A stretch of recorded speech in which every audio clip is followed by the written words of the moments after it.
to the ISF podcast from the Information Security Forum.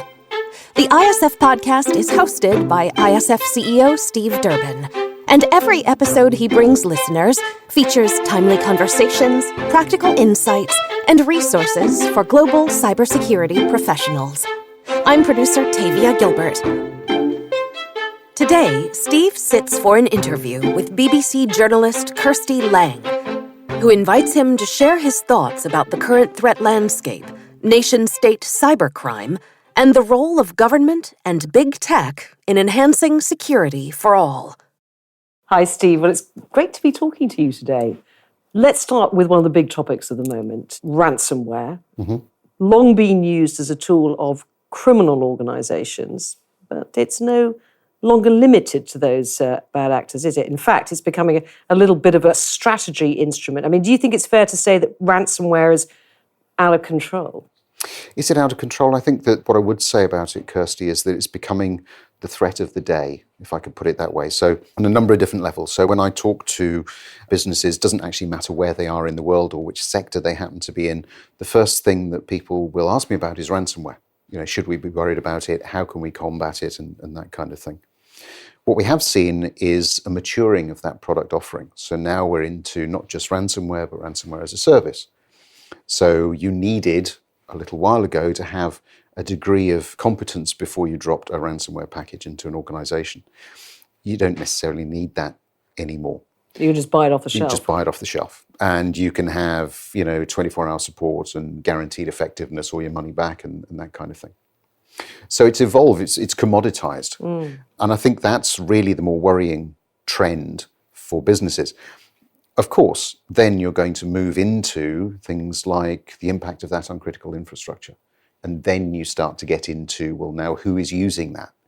So we move on from the perhaps opportunistic hacker much more towards perhaps nation state.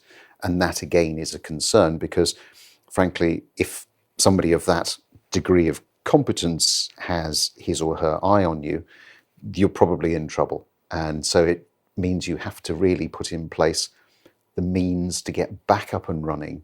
And that focuses everybody then on what I would call the basics, which is how do we protect what's most important to us, where, and so on. So if I want to take a sort of optimistic view on ransomware, I would say that what it's actually doing is bringing about much stronger cyber hygiene across an organization, because it's the only way that you're going to be able to recover and survive. Now, according to a recent Microsoft report, attacks targeting, and you mentioned critical national infrastructure, have doubled in the past year, from 20% of all nation-state attacks to 40%.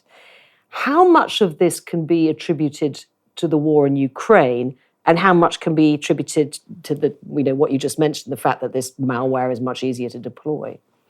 Well, for some while, we've been concerned about, some might call them rogue states, nation states, and their ability to influence. So you'll remember not that many years ago, people getting very upset about interference in the US elections, for instance. There was big concern about what that might mean for the midterms. So again, none of this stuff is new. What is new is the prevalence of it, the frequency of it, and the fact that it's very much easier to do now than it ever was. So when we talk about cybercrime, I mean, I don't need to go back that long. And I remember at one of our congresses, I think it was Las Vegas, talking to Misha about cybercrime gangs and the way that was developing. It's Misha Glenny, the author of McMafia. Absolutely. And we were talking then about a degree of immaturity when we compare it with where we are today. So the world is moving very, very quickly in that cybercrime space. So we shouldn't be surprised that nation states, governments are able to make use of those tools. And cybercrime has become big business. I've always described it as a very, very successful entrepreneurial business. It is now sort of almost being industrialised. So it's a scale issue now. It is. And they're run very, very efficiently, very, very effectively. They are large corporations, very efficient large corporations with research and development functions.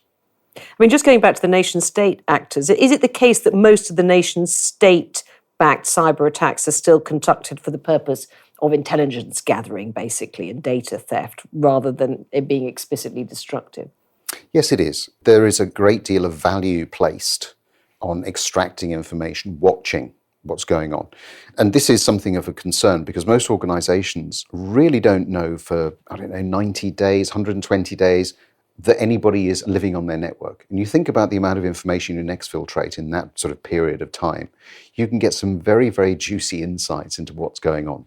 And that information is valuable. It's no different from the way that spycraft was many, many years ago. I remember listening to head of MI5 talking about that and saying when he had started out, he'd had to sort of lurk around wet and windy alleys trying to pick up information. Now, of course, it was so much easier because you just sat in a nice warm room and went online and off you went. So we've always had people trying to capture critical information, not necessarily for what they might do with it today, but for the value that it might have tomorrow and for that perspective that it gives you on the stage of development of other nations that perhaps you want to keep an eye on. How concerned should we be by the growing collaboration between nation states and criminal groups? Because those lines are increasingly becoming blurred, aren't they? They are, and there is a concern that some nations are funding cyber criminals in order to create that air gap so that they can deny an attack come the day if they need to. And I think that's, again, probably just a natural evolution. And I don't want to sort of sound blasé about it, but I really do think it is. I think that, if anybody has information that's of value, somebody today is going to want to look at it, monitor it. And an easy way of doing that is via criminal gangs. So we're starting to see the rise of cyber mercenaries, criminals for hire who have very high skill sets, who will do pretty much what you want them to do. And you do have plausible deniability then if you're a nation state. Yeah, and I guess you could say historically as that's always happened, hasn't it? Exactly. Remember after the Second World War, the US military cooperating with the mafia because it was useful. So we shouldn't be surprised. But if governments and nation states are using hackers for their own agendas, can governments be trusted to introduce legislation intended to protect organisations from hacking? Yeah, that's a really difficult question. And it comes back for me to what is the role of government? And there's a lot of debate. I mean, my view on this has always been that from a business standpoint anyway, what I'm looking for government to do is to set parameters, very clear parameters within which, as a businessman, I'm able to operate. So make it clear to me what is in and what is out of scope. Then you get into a different question completely, which is around trust. So do we trust our politicians to make the right calls? Do they have the right level of understanding, which is the first challenge? Do you think they do? I think that they've got a little better. I don't think that they are absolutely there. I mean, I think if you look at the UK, you see some of the things that are going on here. There are various advisory boards. NCSC does a very good job of trying to keep government on the straight and narrow when it comes to what they should be doing, what they shouldn't be doing. But we're never going to get away from the fact that politicians are not cyber professionals. Very few politicians, particularly in the UK today, have actually come from business. They're professional politicians. So they're not necessarily going to have the skill sets that are required. So they're going to have to fall back on the civil service or on expert groups. So the question is whether or not they're going to take the time to do that, whether we're going to fund it effectively. And if we don't, then we won't have regulation that we can trust and we won't have that clarity. And that will impact, obviously, on the business side of things. So I suppose the onus then is really on this sector to be lobbying, to be trying to inform our political leaders, because it's difficult for political leaders to keep the pace up, isn't it? I mean, given the pace of technological change, to keep up with those developments. No, it is. And I think this is where the role of that sort of public-private partnership comes in. If you look at the way some standards bodies have operated, if you look at NIST, for instance, NIST in the United States, very good example of a public body that very actively solicited detailed input from private and public sector to come up with a framework that, okay, is not perfect, but actually has the input from the people who know what they're talking about. If you look at the ISF, we are a community-based organization. So when we produce things like our standard of good practice, that is effectively crowdsourced. We work very closely with ISO, work very closely with NIST, and various other bodies as well. So what we're trying to do, in much the same way as NIST does, is to get this broader perspective that we can really bring together to provide the best of the best that, from our perspective, our members can then take on and use to put in place the most appropriate frameworks, policies, procedures that suit their business. So again, I think there is a danger in this of government becoming almost too prescriptive. And there are parts of the world where we've seen that take place, where the regulator almost becomes like another police force. I don't think that's healthy. I think that it is much more about collaboration. And I think to do that effectively from a government standpoint, you have to rely on the private sector. Now, what can you tell us about the prevalence of financial crime phenomena such as phishing email, deepfakes? Phishing, of course, has long been a big business and a big threat. What's the business opportunity for cyber criminals in the age of deepfakes? I think deepfakes is a concern in as much as the user, as the end user, the onus is beginning to fall more on you. So you can no longer, and this is probably a sad reflection on the way that technology has developed actually, you can no longer trust what you see on the screen. I know it's extraordinary what they can do now. It is. Yeah. And you know, I think we've still got a little bit of that when I go onto the internet, this perception that actually that's a safe environment, and it's not, it's the Wild West. And so I think that what it does mean is that the user has to be more skeptical, has to really, I suppose, look for flaws. We're going to see, I hope, a move towards more trusted environments. But you know, that's going to be short-lived as well, because sooner or later somebody will hack into it and remove the trust there. So I think that it's an education process, which is why certainly from my perspective, I've been talking for many years about the need to bring cyber education, not just into secondary schools, but into primary schools. If you think about the way that children are adopting technology, some would argue that even primary school is too late. It should be in nurseries and so on. So as soon as somebody's touching a screen, you begin to educate them into what good looks like and how to use it and how to really be quite savvy in terms of looking at the information that's there.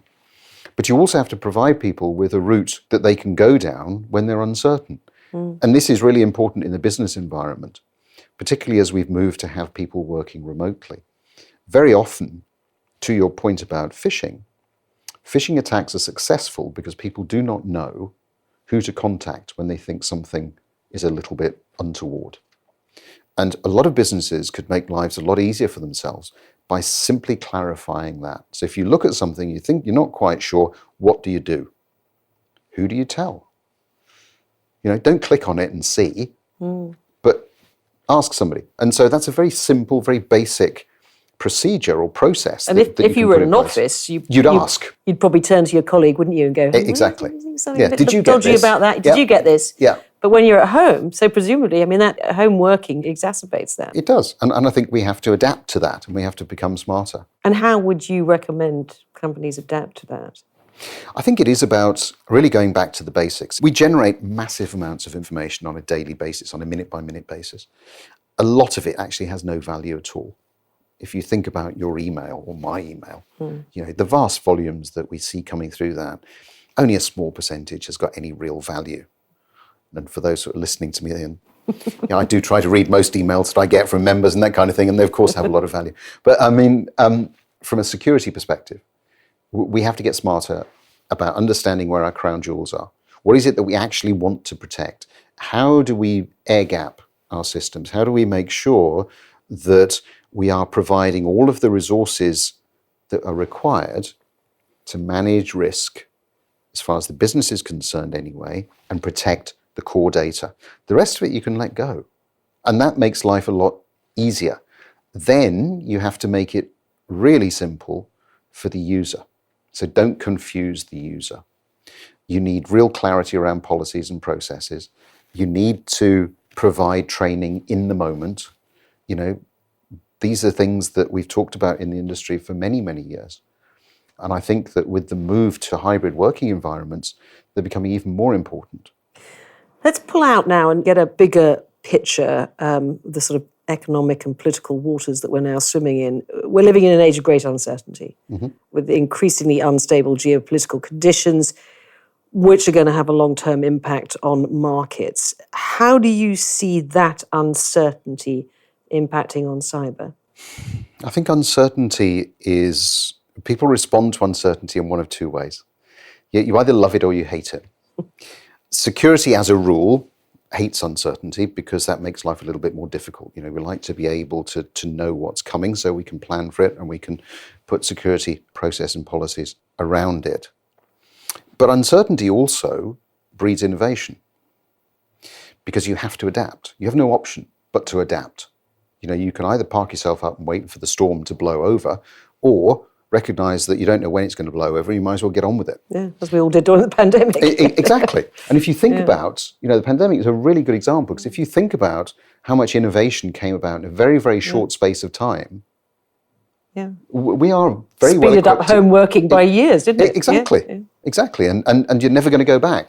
So I do think that uncertainty isn't always a bad thing. It's how you respond to it. And again, this comes down to, I think, a lot of businesses having to really focus back on their core, to really understand what is important to protect from a security standpoint, and to think about the way in which they need to adapt their policies and processes in the age of edge computing, in the age of cloud computing, in the age of widely dispersed workforces and increasingly complex supply chains that are here today and in some cases gone tomorrow. But if there is a global recession, how worried are you that cyber budgets will slip down the list of priorities? I'm probably less worried today than I was 2 or 3 years ago. And I say that because I think that there is a better level of understanding now in the boardroom with business executives about the importance of cyber. I've often talked about the fact that there isn't a business out there that doesn't rely on cyber to do what it does. It doesn't matter whether you're delivering milk or running a bank. You're dependent on technology. If you're dependent on technology, you're dependent on cyber, and security has to be a key component in that. So I think that level of awareness has been raised very significantly, and we've got the pandemic to thank for that, I would suggest. So I think that we are going to see tighter scrutiny of budgets. But you would expect that anyway, wouldn't you, in a recession? Where can I actually reduce some of my spend? And again, I do hope that what that will do is to really focus the mind on what is absolutely essential for us to protect. So again, if you think to some of the things I've just been saying about volumes of data and how do you protect everything, it could actually be very good for the industry in that it focuses us all down on what we need to do, absolutely. Make sure that we're provided with the right level of resourcing to do that, because it isn't just about money, it's about people as well. And yes, it may make us slightly leaner, but that may not be a bad thing in all instances. So I actually see it may sound strange, I see it in quite a positive way. It's just a natural cycle that we're going through. I mean, I forget how many recessions, we've sort of worked through, and this one won't be the last. Indeed. And you mentioned you feel a little bit more positive because it's reached the boardroom. I mean, how key is that? Because, of course, in the past, we may have had greater understanding further down the organisation, but not necessarily in the boardroom. But have you seen a real shift there? I have. And I've seen that with our members. I've seen that with some of the work that I do down at Henley Business School with the board development programme there, where the richness of conversation that we have around the role that cyber security has to play in the business it bears no resemblance, frankly, to where it was just a couple of 3 years ago. So we're still not where we need to be. We're still on that journey, but we're certainly making the right amount of progress, I think, down that road. And that is hugely important because cyber is becoming more and more complex. And we need to have that level of understanding. We need to have that intelligent conversation. So, other examples of maturity that we're starting to see is in certain parts of the world, boards having to have a director who understands cyber. Are we going to get down to a level of personal liability? Potentially. We're starting to see that in some geographies as well.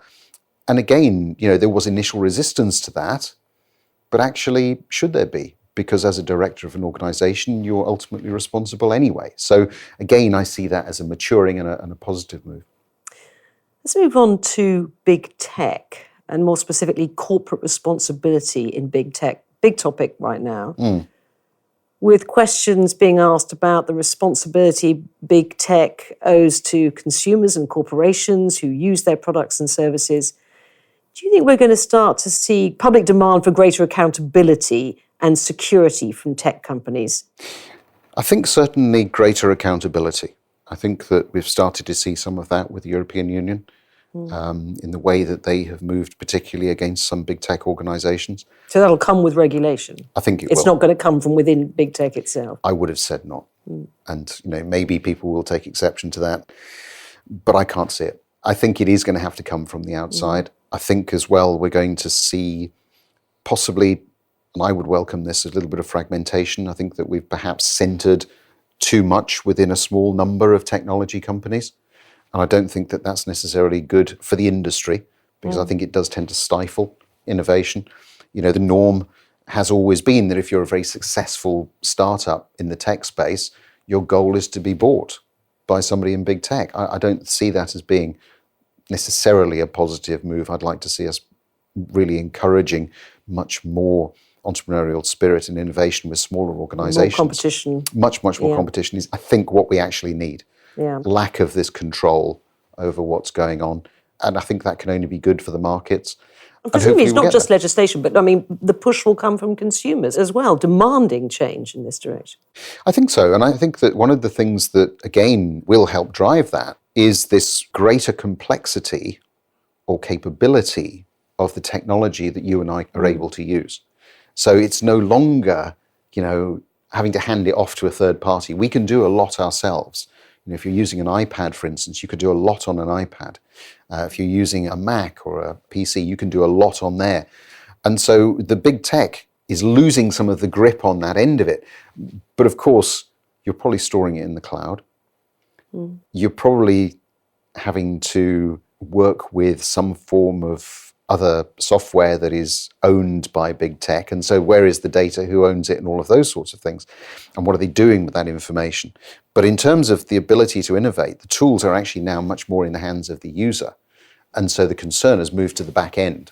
And that, again, is where I think we need to bring in a little bit more regulation around what big tech is able to do with that, how they do it, and indeed where. So, is the answer much more government oversight or more government oversight? I think it's sensible government oversight. And actually following through where you've got laws, where you've got regulations, enforce them. It's back to what I said originally, give me very solid tram lines and I'll work within them. Don't give me grey, don't give me wobbly lines, because that isn't helping anybody. Steve, thank you very much. Thank you, Kirsty. Our thanks to this week's guest, Kirsty Lang. We'll be back with a new episode in a week. In the meantime, as always, we ask that you take 10 seconds to pull up this podcast on whatever device you're listening and give us a 5-star rating. If you have a little more time, you can even write a quick review. That helps other listeners who might enjoy our content find us. If there's a topic or a question that you'd like us to cover in a future episode, let us know at securityforum.org, which is also where you can find our catalog of past video and podcast episodes, as well as ISF's research, practical tools, and guidance related to discussions like today's. The ISF podcast is produced by Talkbox and Tavia Gilbert, with music by Alexander Filipiak, senior producer Katie Flood, mix and master by Kayla Elrod. Thanks for listening.